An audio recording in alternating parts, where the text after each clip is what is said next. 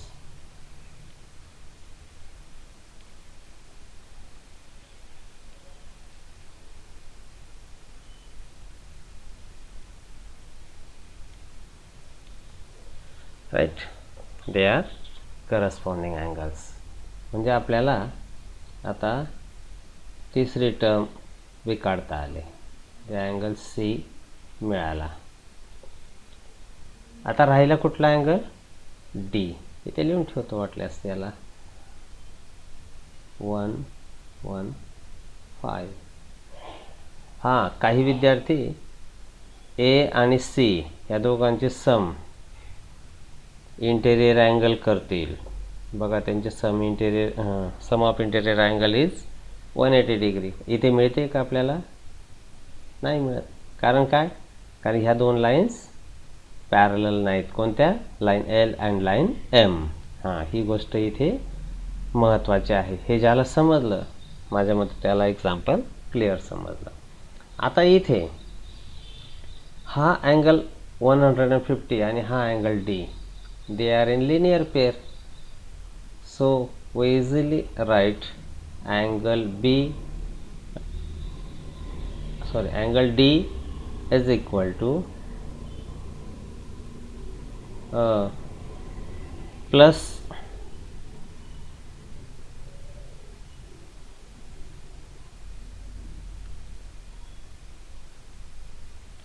angle D plus 115 is equal to 180 degree, because they are linear pairs. So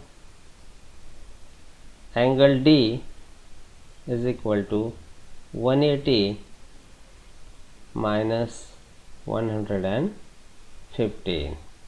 Now you subtract it.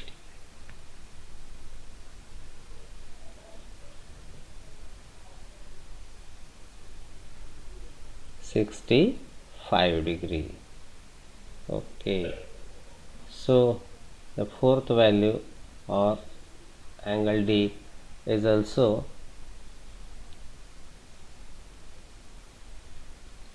65 degree. And hence मग शेवटी आपण लिहू शकतो सर्व answers. इथे आपण लिहू शकतो. अँगल ए किती, अँगल बी किती, angle C and angle D. लिहून टाकूया. ए किती आला? 70 डिग्री. बी किती आला? 70 डिग्री. सी किती आला? 115 degree. And D is 65 degree. या पद्धतीने आपल्याला सर्व आन्सर्स या ठिकाणी क्लिअर करता येतात. चला आता नेक्स्ट स्लाइडवर जाऊया. तिसरा जो क्वेश्चन आहे तो मी तुम्हाला सांगितल्याप्रमाणे सिलेबसमधनं काढून टाकलेला आहे. म्हणून आता आपण सरळ चौथ्या एक्झाम्पलकडे वळत आहोत. आता चौथ्या एक्झाम्पलमध्ये बघा, in the figure sides of angle PQR and angle XYZ are parallel to each other, and then prove that angle PQR is congruent angle XYZ. म्हणजे काय दिलंय त्याने? आता मोठा जो अँगल आहे PQR, याची ही PQ ही साइड ही कोणाबरोबर पॅरलल आहे? XY बरोबर. बरोबर. मग समजा आपण ही लाईन वाढवून घेतली अशीच, ती इथे इंटरसेक्ट करेल. मग आपल्याला आता पी क्यू आर आणि एक्स वाय झेड, हा पी क्यू आर आणि हा एक्स वाय झेड आपल्याला आता ते कॉन्ग्रॅन्ट दाखवता येऊ शकतात, बरोबर. किंवा आपण दुसरी मेथड वापरू शकतो. ही साईड पुढे वाढवली आणि ही साईड त्याला ऑलरेडी पॅरलल आहेच, याच्यावरनं पण आपल्याला हा प्रूफ देता येऊ शकतो. मग आता आपण त्याला सुरुवात करूया.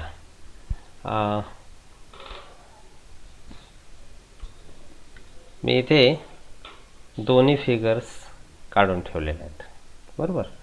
मग ही आपली फर्स्ट फिगर आहे असं समजा, आणि ही त्याच्यासाठी सेकंड फिगर आहे. आपण या पहिल्या फिगरप्रमाणे याचा थोडासा विचार करूया. आता या फिगरमध्ये बघा, तर तुम्ही नीट लक्ष दिलं तर ही जी एक्स वाय आहे, लाईन एक्स वाय, ही आपण एक्सटेंड केली आणि ती क्यू आरला एम या पॉईंटमध्ये इंटरसेक्ट करते, हे तुमच्या लक्षात आलं असेल. त्याच्यामुळे काय झालं,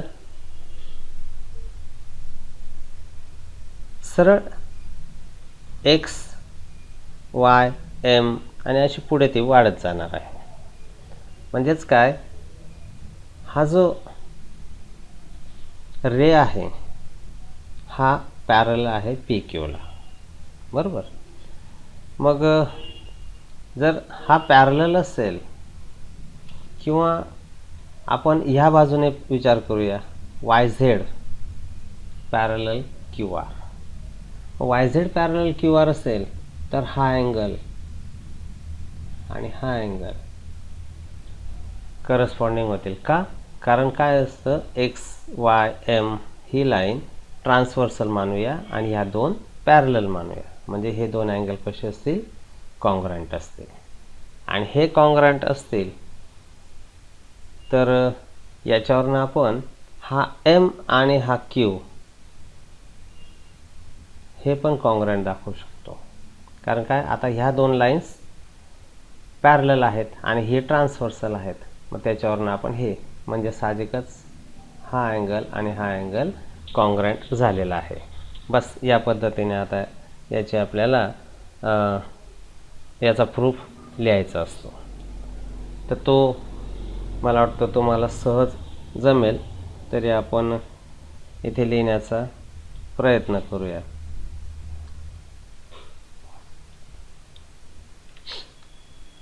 Now we write here its answer in this way, that is, suppose line or ray YZ parallel ray QR.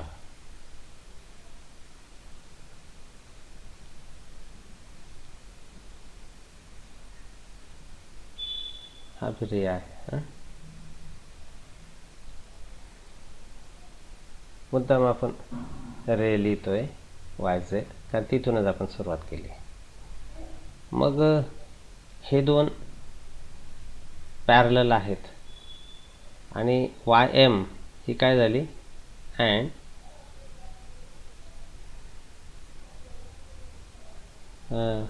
Segment YM is transversal.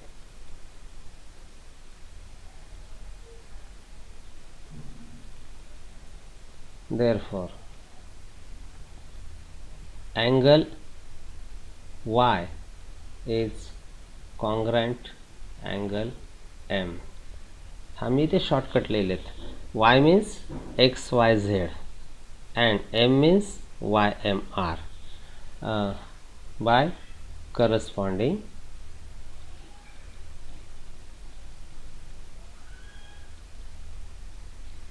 angle. Therefore, angle XYZ is congruent angle y m r. This is our first equation. Now look here, ray QP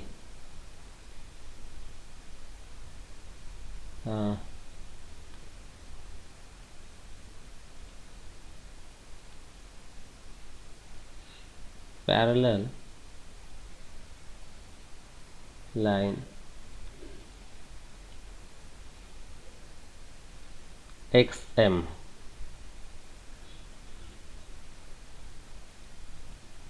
and QM is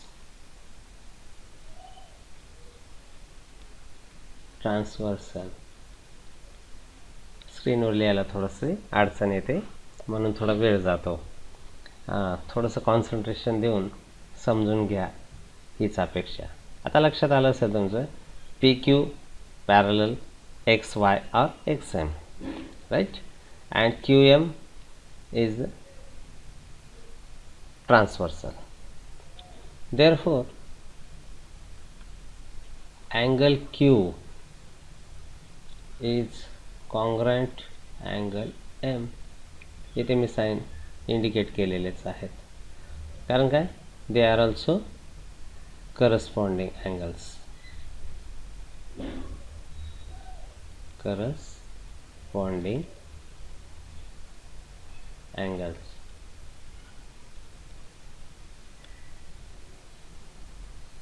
Therefore angle Q means PQR.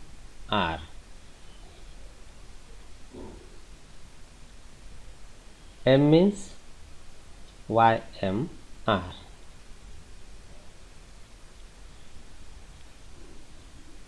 This is our second equation.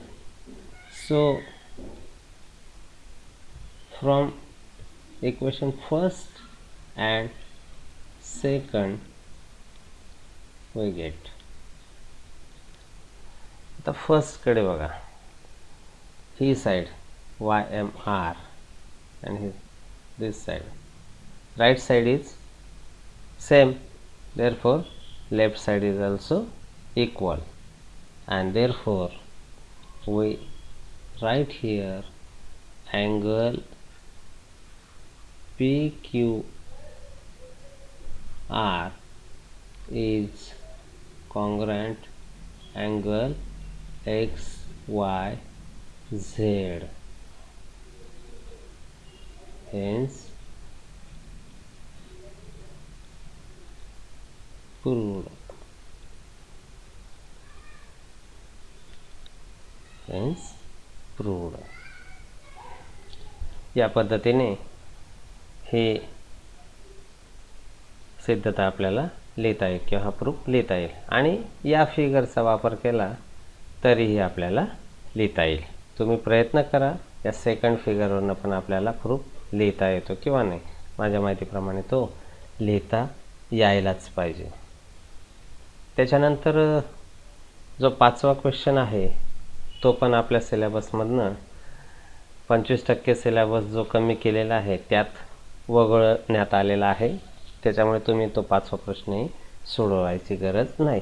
पण practice म्हणून किंवा आपल्याला यावं म्हणून जर तुम्ही यांचं हे प्रश्न सोडवून ठेवलेत तरी काही हरकत नाही, कारण ते पुढे गणित आपल्याला येतच राहतात त्या पद्धतीने. म्हणून गणिताला कुठलाही भाग वगळलेला असं मानायचा नसतो, आपल्याला ती सर्व उदाहरणं यायला पाहिजेत, हीच तुमच्याकडनं अपेक्षा राहील. मला वाटतं हे 3 एक गणितं होती, अगदी व्यवस्थित समजायला पाहिजेत अपेक्षा ठेवतो.